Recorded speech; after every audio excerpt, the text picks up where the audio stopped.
Paranorman. Pra muita gente essa palavra não significa absolutamente nada, você pode nem saber sobre o que esse vídeo se trata, mas pra uma galera que tá vendo e principalmente pra mim, ela significa muita coisa. Que a animação é um estilo muito subestimado na indústria cinematográfica, a gente não precisa nem falar, porque pra muita gente isso daqui é um filme e isso daqui é, sei lá, taca fogo. Mas dentre esse universo gigantesco de estilos de animações, um deles é um pouco mais respeitado, com certeza o stop motion se destaca da maioria. Um filme gravado frame a frame com bonecos reais é impressionantemente complicado de se fazer e até por isso não existem tantos deles assim no mundo. Só de falar em stop motion, muita gente já vai se lembrar de clássicos como Coraline ou Noiva Cadáver, filmes realmente muito bons. Mas um deles me marcou muito desde a infância e geralmente é o esquecido no churrasco entre essa galera, o que me impressiona bastante pela quantidade de qualidades que esse filme tem. Eu acredito que Paranorman, mesmo sendo um filme infantil, tem seu máximo potencial alcançado depois que você assiste com um pouco mais de maturidade, pra entender a profundidade do que pra mim é um filme muito melhor do que você lembra.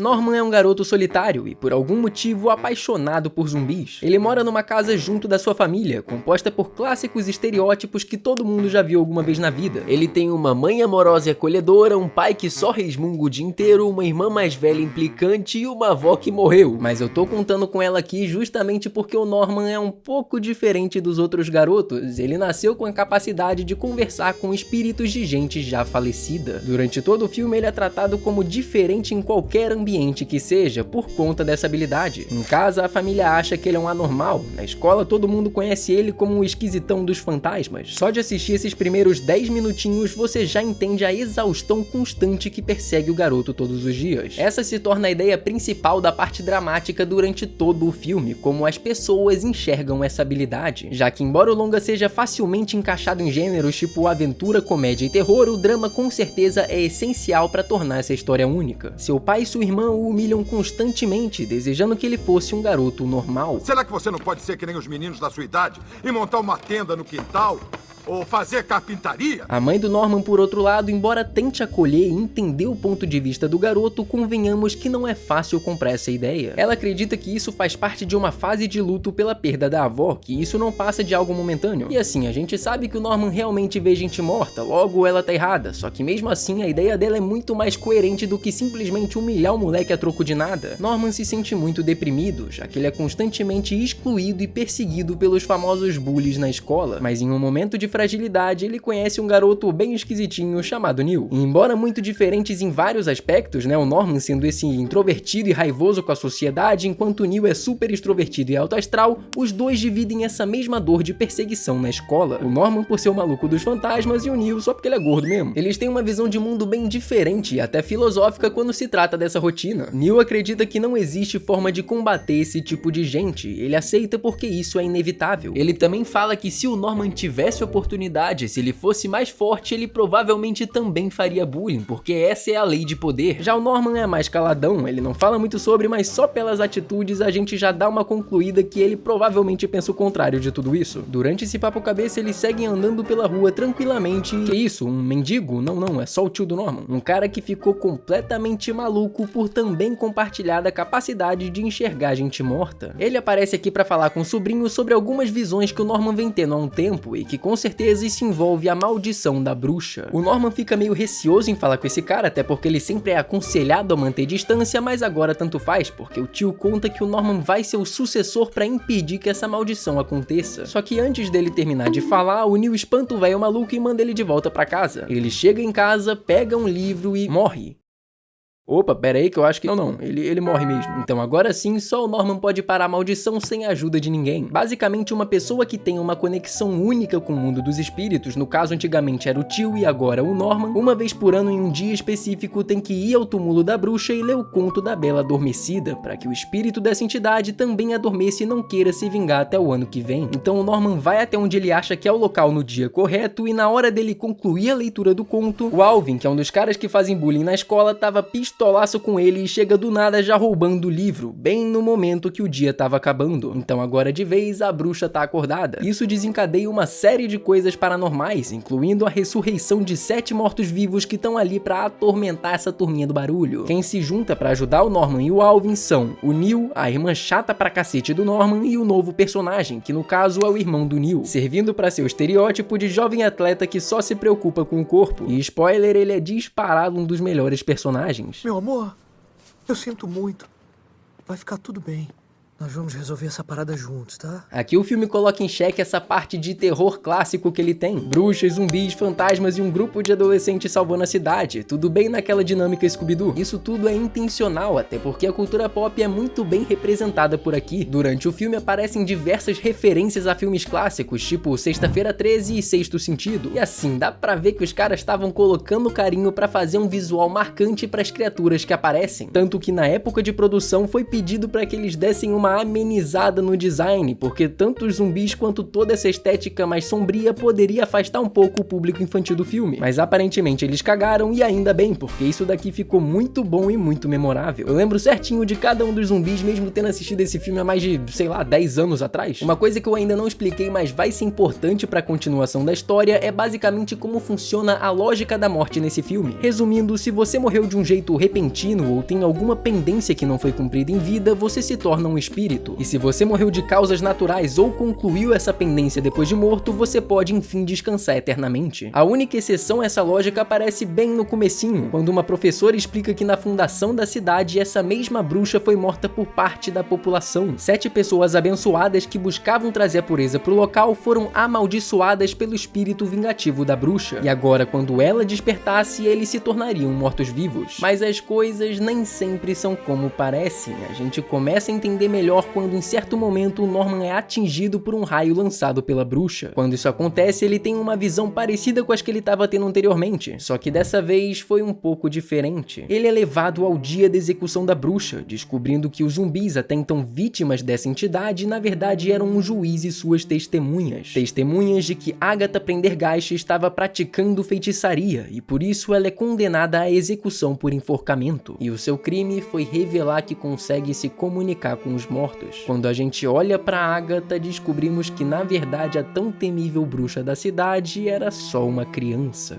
Pesado. Norman acorda dessa visão e descobre que na verdade os zumbis não estavam querendo comer a cabeça de todo mundo. Eles só queriam dizer o quanto se arrependem pelo que fizeram, dizendo que essa atitude baseada no medo criou a maior pendência deles em vida. Eles clamam para que o Norman lesse o conto e acabasse com a maldição mais uma vez, para que eles pudessem adormecer pelo menos até o próximo ano. Só que agora o Norman entende que essa história é contada simplesmente para fazer uma criança assim como ele reprimir a sua raiva por mais um ano. Então, ao invés de adiar cada vez mais o sentimento da menina, a melhor forma seria conversar cara a cara com a Agatha. Aqui nesse finalzinho entra um papo muito interessante, onde o Norman taca na cara da bruxa a hipocrisia que ela comete, já que a forma dela lidar com a injustiça de pessoas que erraram no passado e machucaram inocentes, incluindo ela, é atormentando a vida de civis que não tem nada a ver com a dor que lhe foi causada. Essa sede de vingança em cima do passado faz com que ela nunca realmente descansasse em paz. Enquanto a maldição continuar, ela nunca será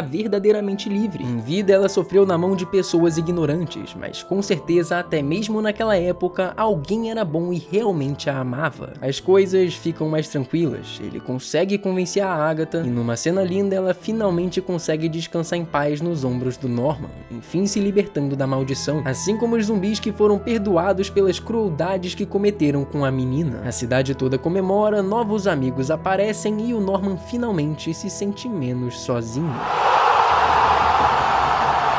Tá, pera aí, vamos com calma. No meu canal eu já fiz vídeos sobre o que pra mim é um vilão perfeito, ou um filme que tenha um visual perfeito. A palavra perfeição tá atrelada a diversos conteúdos que eu já fiz por aqui. Então depois de toda essa jornada, não custa perguntar. Pra mim, Paranorman é um filme perfeito? Não. Aqui a gente não pode deixar a nostalgia falar mais alto, porque pra mim, infelizmente, esse filme carece sim de algumas coisas que poderiam ser melhores. A trilha sonora, por exemplo, mesmo que combine bastante com a aventura que tá rolando na hora, infelizmente ela não é nem um pouco memorável. Isso inclusive fica até estranho tendo em vista aqueles visuais maravilhosos que eu tinha comentado agora há pouco. Em diversos momentos a história também é meio parada. Os próprios dramas familiares às vezes se estendem muito mais do que o necessário. Mas por outro lado, meu Deus, como esse filme tem qualidades. O processo de produção dessa belezura levou cerca de 3 anos para ser concluído. Sam Fell e Chris Butler foram as mentes responsáveis por dirigirem esse longa, e suas maiores inspirações na parte mais aventuresca da jornada foram em Goonies e Caça-Fantasmas. Mas diferente desses filmes, embora Paranorman tenha uma carcaça de conteúdo infantil, ele não dispensa diálogos, analogias e piadas bem mais adultas do que você veria normalmente. O que você tá assistindo? Sexo e violência. O quê? Uma atitude também corajosa aconteceu na escolha de personagens, que se vocês forem perceber, no fim basicamente não existe um vilão a ser odiado. Geralmente em filmes com o maior público sendo infantil, é colocado um personagem que represente o bem e um vilão que represente o mal. Além de ser um padrão mais fácil de ser contado, isso auxilia uma pessoa em formação a entender o que ela pode ou não se basear na vida. Normalmente esse contraste entre o que é bom e ruim existe para ensinar lições importantes aos pequenos, além de vender boneco pra cacete. Mas aqui, quem seria o vilão? Os zumbis, mesmo com uma aparência ameaçadora, só queriam se desculpar pela ignorância que cometeram em um tempo diferente. A bruxa não passava de uma criança confusa, que só precisava de um ombro amigo para que ela pudesse descansar em paz. Tanto o pai quanto o Alvin, embora tivessem esse preconceito pela forma que o menino age, no final das contas eles estavam ali quando Norman precisou de ajuda. Nem tudo é 100% certo ou 100% errado, nem todo mundo é sempre bom, mas isso não significa que essas pessoas sejam ruins. Essa pra mim é uma forma de crítica incrível, que funciona tanto para crianças quanto para adultos, porque querendo ou não a vida real é assim. Claro, não com base em uma pessoa que vê gente morta, mas as diversas analogias que podem ser traçadas com o protagonista. No jornal The Guardian, o Butler cita como Paranorman tem como objetivo mostrar como pessoas podem ser intolerantes baseadas na ignorância ao que não entendem. E isso em nenhum momento precisa ser referente a fantasmas. Sites e vídeos aqui do YouTube falam como Paranorman representa muito bem, através de um tom leve, esse preconceito enraizado na sociedade que pode afetar muito a vida de uma criança. A gente pode falar de uma pessoa que deseja seguir uma profissão e é reprovada pela família. E no caso, a coisa que eu mais notei de cara foi uma alusão muito grande à homossexualidade. Quando eu acabei o filme, a primeira coisa que eu fiz foi pesquisar sobre, e realmente existem vários PDFs e matérias dedicadas a falar exclusivamente desse tópico. E é legal falar que existe uma cena em que a irmã do Norman fica dando em cima do irmão do Neil lá, o gostosão. Aí quando ela chama ele pra sair, ele fala: Olha só, você vai adorar o meu namorado. Ele se amarra nesses filmes de menininha. Uma piada engraçada e muito bem encaixada, mas que se você for pesquisar sobre, vai descobrir que na verdade essa bobeirinha foi simplesmente a primeira vez em que um personagem é assumidamente gay em uma animação infantil. Os personagens, mesmo sendo genéricos, funcionam muito bem e entregam muitas lições valiosas a respeito de amor, serenidade, maturidade e mudanças. Um filme muito bonito que gerou uma bilheteria bacana lá em 2013. Ele chegou até a ser indicado ao Oscar desse ano. Infelizmente acabou perdendo pra Valente, e depois ele sumiu. Aqui mora a parte triste de tudo isso. Infelizmente, com o tempo, esse filme acabou sendo esquecido por muita gente. Ok, ele não é perfeito, mas eu sinceramente não vejo nada que impeça ele em bater de frente com os outros filmes vangloriados da Laika Studio. Inclusive, eu nem falei, mas se você não sabe, a Laika criou tanto Paranorman quanto outros stop motions que você deve conhecer, tipo Coraline e Kubo. E é muito triste ver que todas as animações do estúdio, por exemplo, têm uma coleção de bonequinho Funko tipo esses aqui, enquanto só Paranorman foi deixado de lado. Ou que enquanto o jogo de Coraline se parece com isso, o de Paranorman é essa merda aí. Isso pode ter acontecido por diversos motivos. Talvez os pais tivessem achado um pouco pesado demais, talvez ele tenha sido ofuscado pela competição entre filmes de animação muito bons dessa mesma época, ou talvez as pessoas só não tivessem gostado tanto assim. Não vai ser um vídeo do YouTube que vai popularizar essa obra, claro que não, mas se por acaso eu fiz você gostar um pouco mais de um filme que na minha infância foi muito importante e continua sendo impactante até atualmente, acho que por hoje meu trabalho já tá feito. Muito obrigado por ter assistido o vídeo até aqui, cara. Não esquece de deixar esse likezão. Já desceu a tela pra deixar o like? Aproveita e se inscreve nesse canal pra ajudar a gente, paizão. Eu também queria muito agradecer a essas pessoas aqui que estão ajudando o canal financeiramente, se tornando membros. E você também pode estar ajudando se você quiser virar um membro aqui embaixo e pagar essa mensalidade pra você ter conteúdos exclusivos e tudo mais e ajudar a gente. Também não esquece de passar aí no meu Instagram e entrar no servidor do Discord que tá aí na descrição pra você fazer parte dessa comunidade mais ativamente. Muito obrigado pelo carinho e um beijão pra vocês.